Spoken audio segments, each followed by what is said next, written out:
ازيكم يا شباب، اخباركم ايه؟ معاكم مازن.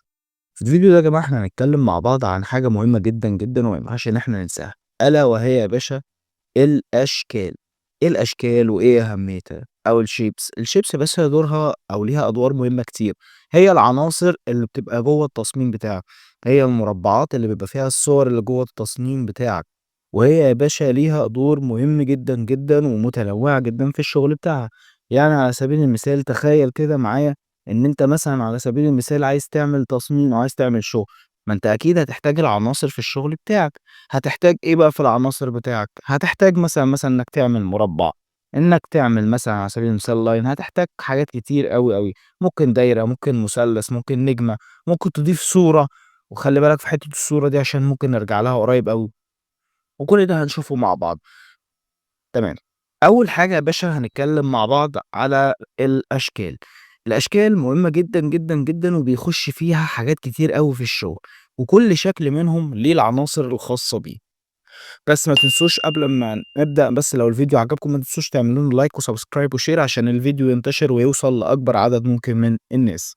ويلا بينا خلينا نبدأ في الفيديو.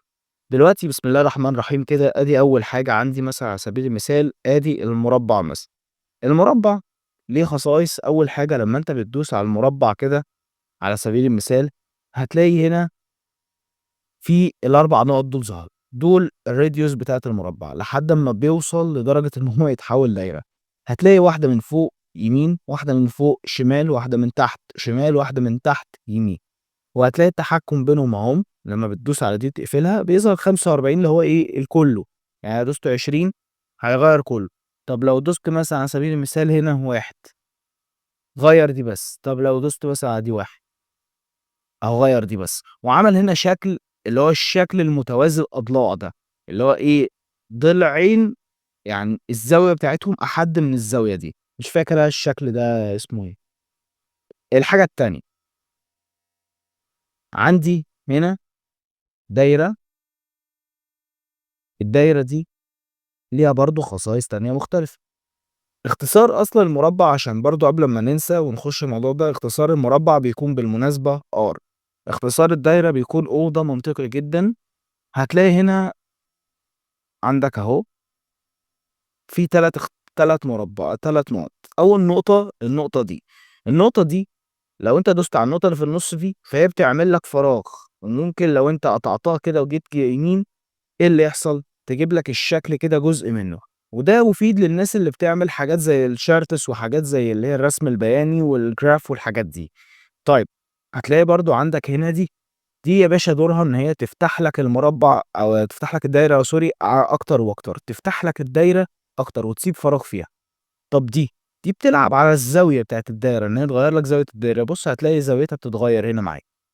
طيب، برضه في حاجات تانية، يعني بُص أنت عندك هنا برضه الcorner هنا اللي هو إيه، الcorner smooth اللي هي إيه، دي، بس دي ما بالعبش بيها كتير أصلًا، يعني دي ليها خصائص، يعني هي دي دورها إن هي بتزوّد الcorner بتاعك أو بتخلّي الcorner بتاعك smooth أكتر وأكتر فتتحكم فيها. أنا عن نفسي باخلّيها 0، يعني مش باحب ألعب فيها. هي أصلًا كده، كده تكون مضبوطة إن هي 0%. طيب ده بالنسبة يا باشا كده للدايرة وبالنسبة للمربع. نيجي عند تالت أهم شكل، الline. بُص يا باشا الخط برضه مهم جدًا وفيه خصائص كتير أوي، أوي، أوي فوق ما تتخيل. عِد معايا. أول حاجة الخط، أنت دلوقتي لمّا تيجي تعمل stroke، إيه الstroke ده؟ الstroke ده هو حدود الشكل، يعني على سبيل المثال بُص الدايرة دي دايرة ما لهاش stroke، طب ضِفت لها stroke يعني بالأسود، وقُلت مثلًا هازوّده 5، بُص كده في حدود للشكل زادت، اللي هي 5 دي. طيب هتلاقي الحدود جوّه الدايرة. طب يا باشا لو جيت وحبيت أعملها outside كده بقت إيه، بقت برّه الدايرة. بُص هتلاقي الحدود أصلًا امتدت برّه الدايرة، ما هو أي شكل بياخد شكل المربع ده فيه، اللي هو المربع الأزرق اللي عليه ده، هو بقى يا باشا بُص بقى ليه حدود سودا دلوقتي. طب باشا لو جيت وعملتها center يعني هي في النُص جزء منها جوّه الحدود وجزء منها برّه الحدود، شايف الدايرة معمول عليها بالأزرق إزاي؟ أهي الدايرة بُص نُص الstroke برّاها ونُص الstroke جواها. طيب، برضه من ضمن برضه الحاجات اللي موجودة برضه في الخط، نرجع تاني للخط أهو، برضه من ضمن برضه الحاجات، تعالَ يا عم كده أهو، بُص استنى خلّينا نزوّد ده نخلّيه 20.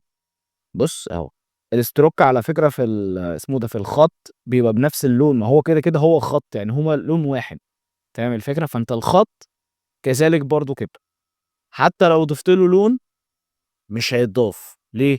لإن هو أصلًا ما لوش عُرض، فبالتالي الstroke ده هو العُرض بتاعه. فأنت يا باشا خلّيته وليكن مثلًا تعالَ بلاش نخلّيه 20 خلّيه يا عم مثلًا 5 أهو. بُص يا صديقي، هتلاقي عندك مثلًا على سبيل المثال في عندك حدود بقى الخط، كده بُص كده بقى مربع، طب كده round من اليمين والشمال، طب يا باشا كده، كده هو إيه، سهم، طب يا باشا كده، كده يا باشا هو سهم برضه بس هو الشكل ده، طب كده اللي هو الشكل المعكوس ده وهكذا، وهكذا بقى. طب إيه العلامة اللي هي اللي ظهرت دي؟ بُص يا اسطى العلامة دي لو دوست عليها إيه اللي هيحصل؟ هيبدِّل لك، هيخلّي ده هنا بعد ما كان هنا، بيبدِّل على طول. طيب في حاجة تاني؟ بُص بقى على ال3 نقط دول، شوية تريكات كده ما حدش هيقولها لك. عندك الdynamic بُص بيخلّي الخط متعرِّج كده، وده بيتحكم لك في نسبة التعرُّج ونسبة الwave والsmooth برضه بتاعه mixed تمام؟ بُص، بُص، بيبدأ بقى يتحكم لك كمان في حدود الشكل كمان، يعني بُص أنت ممكن تعمله إيه، فاهم؟ بس طبعًا دي ما حدش بيستخدمها كتير عشان بس ما تضحكش على نفسك يعني. الbrush برضه أهي، أهي بُص أنت بتتحكم في الbrush أهو بتاع الخط من هنا، وممكن تعمله كده تغيّر شكله كده، وفي الbasic اللي هو الخط بتاعك، في عندك بقى اللي هي join اللي هي دي أو دي، اللي هو الround بتاعه، يعني بُص هتلاقيه كده عشان تبقى فاهم الفكرة أكتر، أهو، أهو، بس كده إحنا مش بنلعب فيها أوي يعني. فهي أكتر حاجة مستخدمة يا باشا هي الخط برضه، الخط ممكن تعمل منه سهم، ممكن تعمل منه حاجات كتير جدًا. طيب برضه من ضمن برضه الحاجات المهمة جدًا واللي ما ينفعش إن إحنا ننساها ولا نغفل عنها خالص، ألا وهي مثلًا حاجة زي الخط، هي الخط اختصارها L بالمناسبة، السهم إحنا قُلنا برضه shift L وهي يعتبر ليها نفس الخصائص أهي، نفس الخصائص هي ما فيش فرق خالص ولا في أي تغيير ولا في تعديل ولا في أي حاجة خالص، هي نفس الخصائص بدون أي مشكلة، ما هي الخط خلّي بالك بيندرج منه السهم برضه، طيب واختصاره shift L. المثلث، ده عليه شوية كلام، بُص يا باشا، ده نقطتين من فوق، الround اللي هو اللي فوق أو النقطة اللي فوق دي بتتحكم في الradius بتاعك، بُص بقى على النقطة دي اللي أنا حاطط عليها دي اللي هي count دي يا باشا بتعمل إيه أو دي ليها دور إن أنت يا باشا بدل مثلًا إن أنا إيه ال3 count دي، 3 count اللي هي النقاط المتقاطعة في الأشكال، يعني أدي 1 أدي 2 أدي 3 لأ، أنت لو عملت مثلًا هاكل كام لأ بُص بقى الشكل اللي هو شكل البيت ده، والّا مش عارف على شكله إيه، شكل معيّن تقريبًا، المعيّن اللي هو ال6 ده، أيوه هو ده، هو ده. خلي بالك أنا يعني كنت شاطر في الرياضة يعني وكنت جامد يعني فيها ما أقولكش. المهم، فبرضه ده شكل المثلث مثلًا، تعالَ عند النجمة بقى، بُص يا باشا، النجمة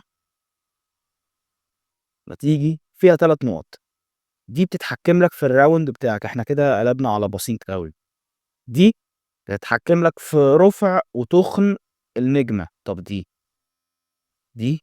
أنت كده بتقلل عدد النقاط المتقاطعة في النجمة، 4 نقاط متقاطعة، كده 6 8 فاهم؟ وهكذا بقى، لحد ما بيوصل لعلامة ال3 هو آخره كام؟ هو آخره 20 مثلًا أو آخره 60 أنت وصلت لحد ال60 هيرجع تاني 3 direct ما فيش بعد كده، فاهم؟ ما أنت ما بتهزرش، فاهم الفكرة؟ طيب تعالَ بقى عند نقطة تانية مهمة جدًا، ألا وهي الصور، وعلى فكرة الصور برضه ممكن لو عايزين نعمل لها حلقة برضه منفصلة عنها ما فيش أي مشكلة، هو عمومًا أنا باجيب صوري من unsplash والصور برضه مهمة جدًا في الشغل، أنت من غير الصور أنت مش هتعرف تلاقي أي شغل أصلًا كويس. طيب خلّينا كده نركن الصور على جنب ثانية، نكبّر مثلًا وليكن ده، بالمناسبة أنت لو عايز تكبّر بتدوس shift كليك يمين بيكبر معاك بشكل متساوي الأضلاع بدل ما يكبر معاك بالشكل اللي هو ده، اللي هو يكبر معاك طول أو عرض بس، تمام؟ طيب تعالَ كده عند الصورة مثلًا، هنيجي نختار مثلًا حاجة من الصورة وليكن خلفية دي، خلفية كانت اللابتوب بتاعي، بُص عملت drag بُص اللي هيحصل بقى، لا سحر ولا شعوذة، إيه اللي حصل؟ الصورة بتاخد حجم الشكل. طيب تعالَ يا باشا كده على سبيل المثال بفرضًا مثلًا، أنا ما عملتش الصورة، يعني إيه ما عملتش الصورة كده؟ هاقول لك، دلوقتي بُص يا صديقي، لو أنا جيت مثلًا على سبيل المثال بيجيبنا لحاجة تانية مهمة أوي، إيه هي الحاجة دي؟ دلوقتي إن الصورة حضرتك أنت مثلًا عايزها تاخد شكل shape أو تاخد شكل اللي أنت عامله، يعني الصورة تملى مثلًا المثلث ده أو تملى المربع ده، تقوم عامل إيه؟ بتاخد صورة مثلًا حلوة جميلة محترمة زي كده مثلًا أهو، وما عملتهاش، فأنت بتقوم عامل إيه؟ ده عشان دايس على الاتنين shift بُص ده، تمام، ثواني كده، أها، عشان تشوف أكتر، مثلًا أهو، خدت مثلًا الصورة كده أهو، أهو، خلّيها إيه، الصورة لمّا تيجي تعمل الحركة دي لازم تبقى إيه، أكبر شوية من الشكل، عشان تاخده من كل الأبعاد بتاعته.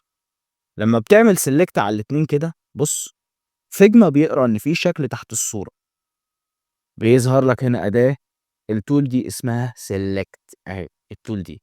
الtool اللي هي جنب دي اللي هي دي اسمها mask، لو دوست عليها هيظهر لك يا باشا إيه، النتيجة اللي أنا باقول لك عليها دي، واختصار الmask بالمناسبة ألا وهي يا باشا control alt M أهي، دوس كده، بُص عمل إيه، هي نفس النتيجة. تقوم بقى أنت عامل إيه، تقوم واخد الشكل ده كده عامله كده، بس هو ده دوره وهو ده ميزته بكل بساطة. طيب تعالَ بقى على نقطة تانية مهمة جدًا ما ينفعش إن إحنا ننساها، ألا وهي أنا مثلًا بفرضًا إحنا بنشوف nav bars كتيرة أوي بيبقى فيها مثلًا على سبيل المثال الNav bar دي تلاقي مثلًا فيها بفرضًا مثلًا وليكن مثلًا إيه، الشكل اللي أنت بتشوفه ده، أنت مثلًا عايز تعمل إيه، أيقونة هنا إن هي لمّا تيجي تعمل على طول. هنا بقى يا باشا بتلاقي إيه، بتلاقي عندك أهم tool أنت ممكن تتكلم عنها، بعيدًا عن الtool دي برضه حلوة بتساعدك إنك تلعب في الشكل اللي أنت عايزه، يعني بتخلّيك إيه، حاجة زي pen tool للشكل بتاعك، بس دي مش موضوعنا خالص دلوقتي، ولا دي أهميتنا أساسًا. لأ، إحنا بنتكلّم على حاجة تانية مهمة جدًا، ألا وهي يا باشا حاجة اسمها الboolean operations. إيه الboolean operations؟ شايف الtool الحلوة اللي أنا دايس عليها دي، شايفها كويس؟ طب ركّز فيها بقى، لو ركّزت هتلاقي إن أنت ممكن هنا مثلًا تعمل أهو اتحاد للشكل، وبرضه لو أنت ركّزت برضه هنا أهو هتدوس على union هيعمل لك اتحاد، لو دوست على abstract هيعمل لك يا باشا تفريغ اللي هي control أو shift alt S، يعني بُص لازم تعمل select على الشكلين، اختصارها shift alt S، بُص عمل لك إيه، تحالف. طيب ارجع كده تاني لو أنت مثلًا دوست shift alt Z والّا shift alt E كده هو جمّع لك الشكل كلّه. طيب لو دوست مثلًا على shift alt U برضه يجمّع لك الشكل بيخلّي لك بُص الشكل ما لوش حدود.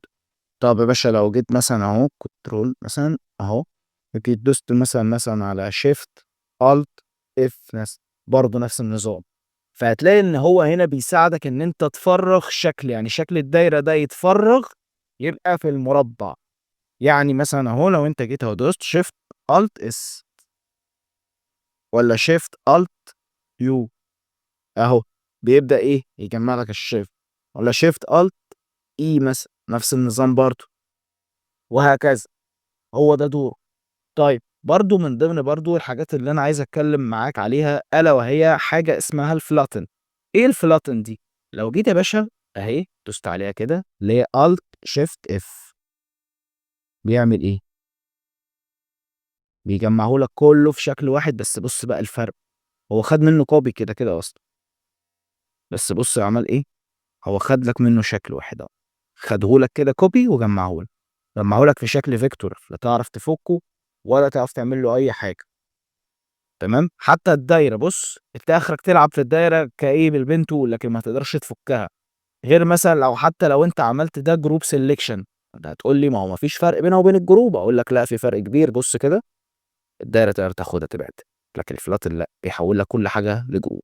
اختصار الفلاتن يا باشا هو الت شيفت. دي كده كل حاجه يعتبر عن الشيبس تمام بكل تفاصيلها. لو ان شاء الله نتكلم على فيديو اكبر بكتير للصور برضه لو انتوا حابين. ولو عجبتكم الحلقه ما تنسوش تعملوا لايك وسبسكرايب وشير عشان الفيديو يوصل لاكبر عدد ممكن من الناس. شوف فيديو جديد. سلام.